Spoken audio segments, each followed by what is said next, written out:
लालची आलू वाला। एक लालसा की कहानी। एक छोटे से गांव में एक आदमी रहता था जिसका नाम रामू है। वह गांव का एक बड़ा लालची आलू वाला था। उसका सपना था कि वह धन कमाए और अमीर बने, चाहे उसके लिए किसी का भला हो या बुरा। वह गांव के सबसे बड़े बाजार में आलू बेचता था और लोगों को चारों ओर से लुभाने की कोशिश करता था। रोजाना सुबह सवेरे उसकी चारपाइयों की गाड़ी बाजार के मुख्य चौराहे पर खड़ी होती थी। वह अपनी आलू की गाड़ी के बाजार में आकर्षण बनाने के लिए धूप में चमकने वाले सिक्के और उनके ऊपर डाली जाने वाली पीली रंग की चादर लगा देता था। लोग देखकर आकर्षित होते और वह उनकी गाड़ी के पास आकर खड़े होते। रामू का आलू वाला खेती करने के बजाय अन्य गांवों से आलू खरीदता था और उन्हें अपने गांव के बाजार में बेचता था। अच्छे दिनों में उसका आलू आकर्षक दिखता था और लोग उसे खरीदने आते थे। परंतु जब बाजार में आलू की कमी होती तो रामू ने नकली तरीके से आलू के दाम बढ़ाने का ठान लिया। एक दिन बाजार में बहुत सारे लोग उसकी आलू गाड़ी के पास आए और उसने अपनी गाड़ी की कुछ आलू की कीमत बढ़ा दी। लोग हैरान थे क्योंकि उन्हें पता था कि आलू की कीमतें बाजार में कम हो रही है। पर रामू ने उनकी मात दे दी और कहा कि यह उनके नए उपाय से है जिससे आलू की गुणवत्ता बेहतर हो रही है और इसलिए उनकी कीमतें बढ़ा दी गई है। लोग उसकी बातों में आ गए और उसने उन्हें उसकी नकली कहानी से पूरी तरह से प्रसन्न किया। वे लोग उसकी आलू खरीद लिए और बढ़ी हुई कीमतें चुकाई। रामू का प्लान सफल रह गया और वह बड़े मुनाफे में आलू बेचकर अपनी लालसा पूरी करने में कामयाब हुआ। परंतु वक्त के साथ लोगों को पता चल गया कि रामू उन्हें फुसला रहा था और उनके साथ नियमित रूप से यह चीजें कर रहा था। उनकी नकली बातों की खबर गांव में फैल गई और लोग उसके दुपट्टे में आ गए। एक दिन बाजार में लोगों ने रामू की गाड़ी को खाली कर दिया और उसके आलू की बजाय उसके लिए पत्थर डाल दिए। लोगों का इतना गुस्सा बढ़ गया था कि वे रामू को उसकी दुकान से बाहर निकाल दिया। रामू की लालसा और अपने लाभ की भूख ने उसको उसके ही जाल में फंसा दिया था। वह लालसा की बादशाही की दिशा में तेजी से बढ़ रहा था, परंतु उसकी बदलती नीयत और बर्बादी की दिशा में भी उसकी तेजी से गिरती जा रही थी। यह कहानी हमें यह सिखाती है कि लालसा की बेहद मात्रा से किसी भी व्यक्ति को अपने नकली उद्देश्य में डूबने से बचना चाहिए। गरीबी के बावजूद भी सच्चाई और ईमानदारी से जीने वाले व्यक्ति की कदर की जाती है और उसे सफलता की ओर ले जाने में मदद मिलती है। नंदेश्वर नामक एक गांव में रहता था एक आदमी किशन नामक। किशन सब्जी बेचकर अपनी रोजी रोटी कमाता था।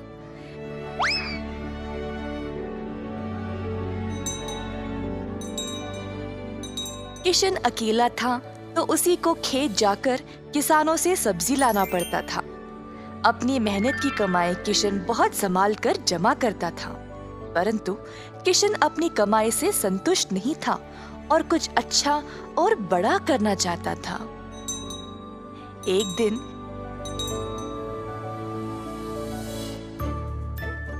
किशन सब्जी बेच रहा था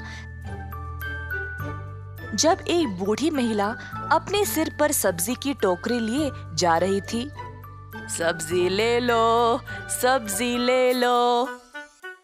किशन उस बूढ़ी औरत को देखकर हैरान रह गया। ये महिला इतनी उम्र में सब्जी बेच रही है। किशन के सब्जी बेचने से पहले ही बूढ़ी महिला ने घर घर जाकर सब बेच दिया। जब तक किशन पहुंचा, किसी को भी और सब्जी की जरूरत नहीं थी। किशन को बुरा लगा तो उसने सोचा कि वह कल के दिन जल्दी आएगा और कुछ न कुछ बेचेगा।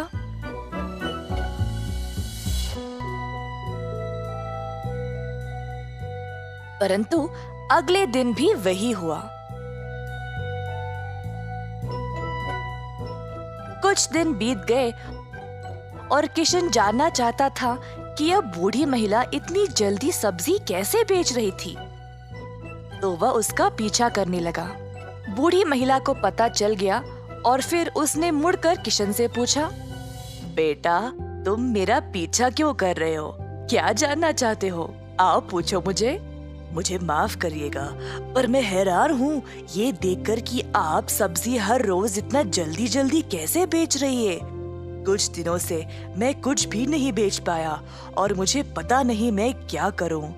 मैं तो कई सालों से सब्जी बेच रही हूँ बेटा, और मैं इस काम से कभी नहीं थकती हूँ। तो बेटा, तुम रोज क्या करते हो? मैं किसानों के पास से सब्जी लेता हूँ और फिर गांव में आकर बेचता हूँ।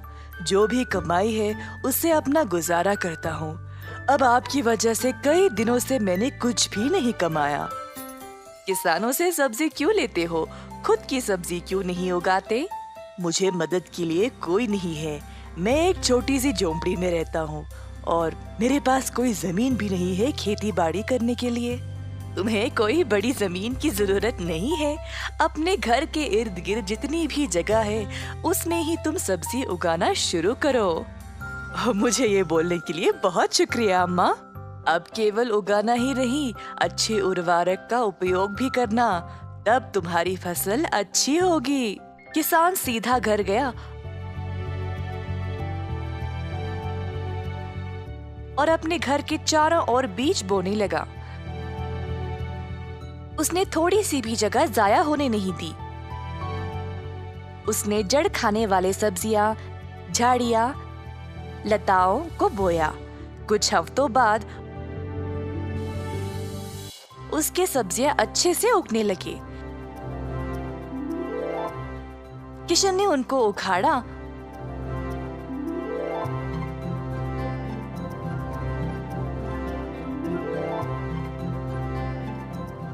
और गांव गया बेचने के लिए।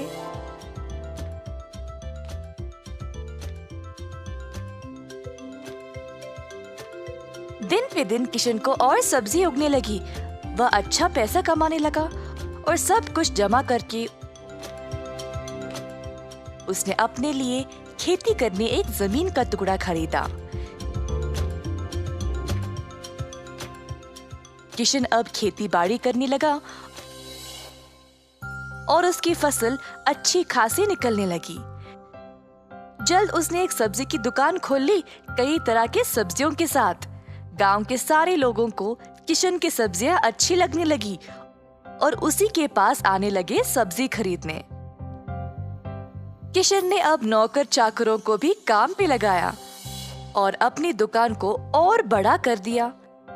एक साल के अंदर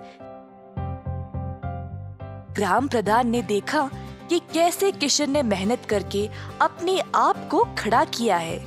उनको किशन बहुत पसंद आया और अपनी बेटी का हाथ किशन को विवाह में दे दिया। किशन के पास अब एक सफल कारोबार, एक सुंदर परिवार और एक अच्छा जीवन था।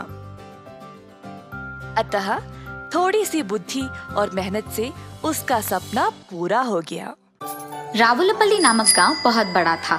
उस गांव के वासी भी बहुत अच्छे लोग थे। अगर किसी चीज का यकीन करते हैं तो वो वही मानते हैं। सुब्बा रेड्डी नामक एक आदमी वहाँ का सब्जी व्यापारी था। उस गांव में सभी उस पे यकीन करते थे।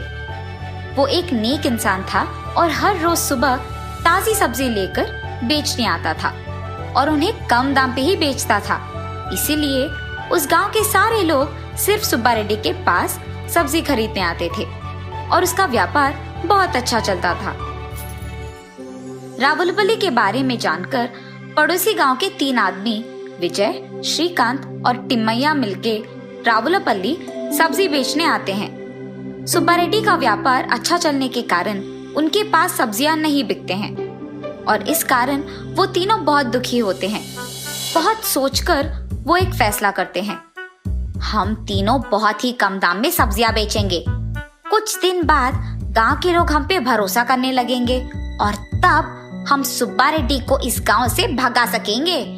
उसके जाने के बाद लोगों को हमारे सिवाय सब्जियां खरीदने कहीं नहीं जा पाएंगे और ठीक उस समय हम हमारे दाम को बढ़ा देंगे।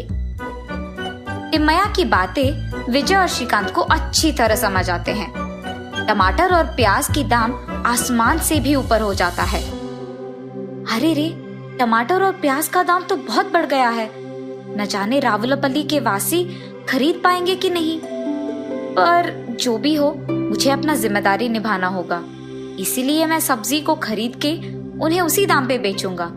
अगर मेरा लाभ भी नहीं आया तो कोई बात नहीं। ऐसे सुब्बा रेड्डी उसके मन में सोचता है। अगले दिन सुबह सभी सब्जी खरीदने सुब्बा रेड्डी के पास आते हैं। उसके मुंह से दाम सुनते ही वो सब चौंक जाते हैं। सुब्बा रेड्डी को पूछने पर वो कहता है, बाहर इससे भी ज्यादा दाम है जी। मैं तो दाम कम करके बेच रहा हूँ। सभी उसी दाम पे सब्जियां खरीदने लगते हैं। इतने में दूसरी तरफ से एक आदमी चलते हुए आता है और कहता है, आपने 1 किलो प्याज कितने में लिया? 70 रुपए। वहां तो 1 किलो 40 रुपए में दे रहे हैं। ये सुनते ही सारे गांव वाले सोचने लगते हैं कि सुब्बा रेड्डी लालची बन गया है और सभी उसके पास जाने के कारण ही उसने अचानक दाम बढ़ा दिया। इसीलिए वो मिलके फैसला करते हैं कि आगे से उसके पास सब्जी खरीदने कोई नहीं जाएगा। अरे ये क्या, बाजार में तो 1 किलो प्याज 70 रुपए है ना। ये लोग कम दाम पे क्यों बेच रहे होंगे? दाल में कुछ तो काला है और मैं इन सब्जियों को कैसे बेचूंगा? गांव वाले सारे मिलकर फैसला करते हैं कि सुब्बा रेड्डी को गांव में रहने नहीं देंगे। सुब्बा रेड्डी के समझ में आता है कि ये सब पड़ोसी गांव वालों का किया है, लेकिन उसे समझ नहीं आया तब कि ऐसे कम दाम पे बेचने पर उन्हें तो नुकसान पहुंचेगा, तो फिर वो क्यों ऐसे कर रहे हैं? तब उसे समझ में आता है कि उसे गांव से भगाने के लिए ही उन्होंने ये सब किया। श्रीकांत, विजय और टिम्मैया के फैसले के मुताबिक ही सब कुछ हुआ था, लेकिन सब्जियों को कम दाम पे बेचने के कारण उनके कर्ज बढ़ जाते हैं। तब वो सोचते हैं कि इस गांव में सब्जियों की रच तो हमारा है, हम दाम बढ़ा देंगे, और वो बहुत हिम्मत से दाम बढ़ा देते हैं। सुब्बा रेड्डी के चले जाने के कुछ ही दिन बाद रावलपल्ली में सब्जियों का दाम सोने से भी बढ़ जाता है। सारे गांव वाले हैरान हो जाते हैं और उन तीनों से पूछते हैं। तब वो कहते हैं कि बाजार में तो यही दाम चल रहा है। अब गांव वालों को सब्जी खरीदने के लिए डर लग रहा था और उनके पास और कोई चारा भी तो नहीं था। तब गांव वालों को सुब्बा रेड्डी की याद आती है और सोचते हैं कि बेचारे को उसकी गलती के बिना ही हमने गांव छोड़ने बोल दिया। इतने में एक बूढ़ा आदमी सब्जी बेचने उस गांव में आता है और वो सब्जी बहुत कम दाम में बेचता है। बस सारे गांव वाले उसके पास खरीदने आ जाते हैं और उसके पास सब्जियां खत्म भी हो जाते हैं। उस बूढ़े आदमी को सभी रोज उस गांव आने के लिए कहते हैं। ये जानकर श्रीकांत, टिम्मैया और विजय को बहुत गुस्सा आ जाता है। तीनों मिलकर उस बूढ़े आदमी को चेतावनी देते हैं और कहते हैं कि अगर इस गांव में रहना है तो हमारे कहे दाम पे ही सब्जियों को बेचना है, वरना हम तुम्हें यहाँ नहीं आने देंगे। बूढ़ा आदमी अगले दिन आकर आराम से सब्जियों को उसी दाम पे बेचता है। तब सारे गांव वाले उस बूढ़े आदमी से कहते हैं कि तुम्हारे ही जैसा एक आदमी था सुब्बा रेड्डी, वो बहुत अच्छा था। तब वो बूढ़ा आदमी उसका नकाब उतार देता है और सबको पता चलता है कि वो असली में सुब्बा रेड्डी ही था। आश्चर्यचकित होकर सभी उससे पूछते हैं कि ये सब कैसे हुआ, और सुब्बा रेड्डी सभी को सब सच समझा देता है। उसके बाद गांव वाले श्रीकांत, विजय और टिम्मैया को गांव नहीं आने देते हैं। रावलपल्ली की प्रजा को उनकी गलती का एहसास होता है और पहले जैसे बहुत खुशी से जीने लगते हैं। सुबह उठकर वनजाक्षी देखती है कि जहाँ पिछली रात को एक छोटा सा पौधा था, वो अगले दिन एक बड़ा 6 फुट वाला पेड़ बन चुका था। और इतना ही नहीं, उनपे बैंगन भी इतने भरे भरे और 4 गुना बड़े भी उग गए थे। ये देख वनजाक्षी अपनी आंखों का खुद यकीन नहीं कर पा रही थी। पेड़ के पास आकर उसे जांचने लगती है। ये कैसे हुआ? ये मुमकिन कैसे है? कल तक तो ये पौधा था, आज पेड़ कैसे बन गया?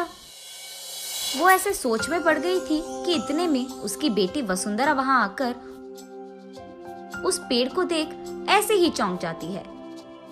कुछ देर बाद वो हार मानकर कुछ बैंगन को लेकर उनका भरता बनाती है। बस वो भरता स्वादिष्ट था। उस स्वाद पे फिदा होकर माँ बेटी दोनों बचे कुछ बैंगनों को उनके आजू बाजू पड़ोसी लोगों में बांट देते हैं। अगले दिन उस बैंगन के स्वाद पे फिदा होकर बार बार वनजाक्षी के घर आकर उनसे बैंगन पूछते हैं। और इतना ही नहीं, जितने बैंगन को कल वो पेड़ से तोड़े थे, उतने ही बैंगन अगले दिन वापस उग गए थे। ये देख माँ बेटी दोनों आश्चर्यचकित हो जाते हैं। तब दोनों फैसला करते हैं कि इन बैंगनों को मुफ्त में नहीं देना है। ये कहकर बेचते हैं कि ये जादुई पेड़ है और इसके बैंगन बहुत स्वादिष्ट हैं। ऐसे वो बैंगन दुगने रेट में बिक जाते हैं। कुछ ही दिनों में इन स्वादिष्ट बैंगनों के बारे में और वो बड़ा सा बैंगन के पेड़ के बारे में इधर उधर बात फैलकर आजू बाजू पड़ोसी शहर तक पहुंच जाता है। इसलिए हर रोज सुबह शुरू होते ही पेड़ में भर के बैंगन उगते थे और उनके लिए लोगों की लाइन लग जाती थी सुबह सुबह, और वो भी वनजाक्षी के घर के बाहर। वनजाक्षी का पैसों का डिब्बा हर रोज पैसों से भर जाता था और ये बहुत साधारण सी चीज होती थी। कुछ ही दिनों में वनजाक्षी का नाम बैंगन से जुड़ गया और सब उसे बैंगन बेचने वाली वनजाक्षी करके बुलाने लग गए। और इतना ही नहीं, वो बहुत कम समय में उस सारे गांव में सबसे अमीर बन जाती है। बड़ी सी बंगला बनवाती है और उस बैंगन के पेड़ के चारों ओर बाड़ लगवा देती है और उस पेड़ के पास एक सिक्योरिटी गार्ड को भी रख लेती है। एक दिन वसुंधरा वनजाक्षी के पास जाकर ऐसे कहती है, माँ, रातों रात एक छोटा सा पौधा इतना बड़ा पेड़ कैसे बन गया? और ऊपर से अगर सारे के सारे बैंगन हमने तोड़ दिया तो भी अगले दिन उनके जगह में उतने ही भर के बैंगन उग जाते हैं। ये कैसे मुमकिन है? अरे हाँ, मैं भी इस चीज के बारे में सोचना भूल गई। चलो जो भी हुआ उनसे हमारा अच्छा ही तो हुआ। अब तो मुझे तुम्हारी शादी की भी कोई फिक्र नहीं है बेटा, ऐसे कहती है। और ठीक तभी वनजाक्षी को एक बात याद आती है।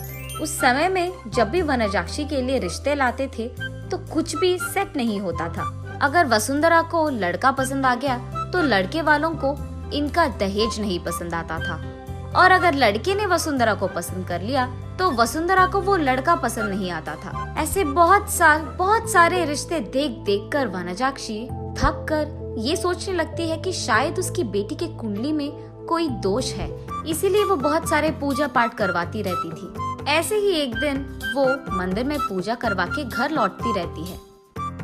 तब रास्ते में उसे एक बैंगन का टुकड़ा नजर आता है। उसे लेकर वो अपने घर के सामने रख देती है।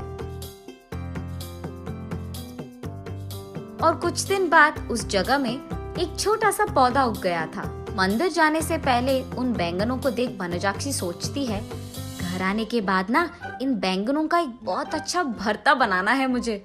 यही सोचते हुए वो मंदिर चलती रहती है। रास्ते में वो ऐसे सोचती है, अगर कोई वो बैंगन को लेके गया तो वो फैसला करती है कि जल्दी जल्दी वो मंदिर जाकर भगवान की प्रार्थना करके बाहर आ जाएगी। वापस आते वक्त उसे रास्ते में एक साधु नजर आते हैं। उनके पास जाकर वो ऐसे पूछती है, स्वामी, मैं मेरी बेटी की शादी करवाने के लिए बहुत कोशिश कर रही हूँ, लेकिन नहीं हो रहा है। कृपा करके इसका कोई हल निकाल दीजिए। ठीक है, उस जगह पे बैठकर अपनी पूरी मन से प्रार्थना करो, ऐसे कहते हैं साधु। तब वनजाक्षी उस साधु के सामने बैठकर इसी डर में पड़ी रहती है कि कहीं कोई उस बैंगन को चुरा ना ले। हे भगवान, मेरे घर जाने तक उन बैंगनों को संभाल के रखना, किसी को उसे चुराना नहीं है। इसका प्रार्थना करके वो उठकर साधु के पास जाकर आशीर्वाद दीजिए स्वामी, ऐसे कहती है। तब साधु कहते हैं, जो प्रार्थना तुमने अपने मन से, पूरे मन से किया है, तुम्हें वो हासिल होगा, और वो भी दुगने में। जाओ बेटी। तब जाकर वनजाक्षी को समझ आता है कि हुआ क्या था, और वो वसुंधरा को ये सब समझा देती है।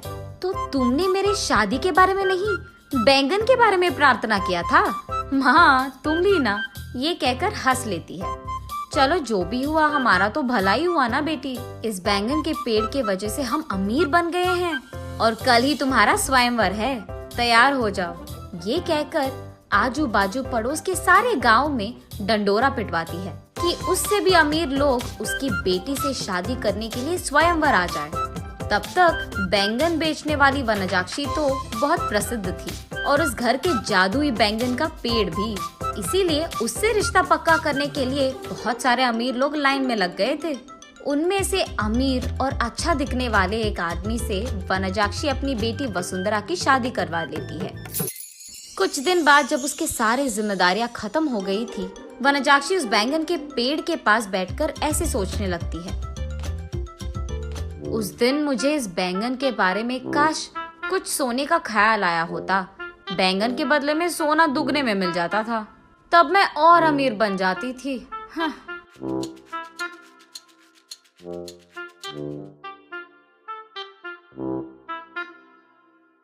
अगले दिन सुबह उठ के देखने पर उस बड़े बैंगन के पेड़ के जगह में वही पुराना वाला छोटा सा पौधा था जो वनजाक्षी ने वहां लगाया था।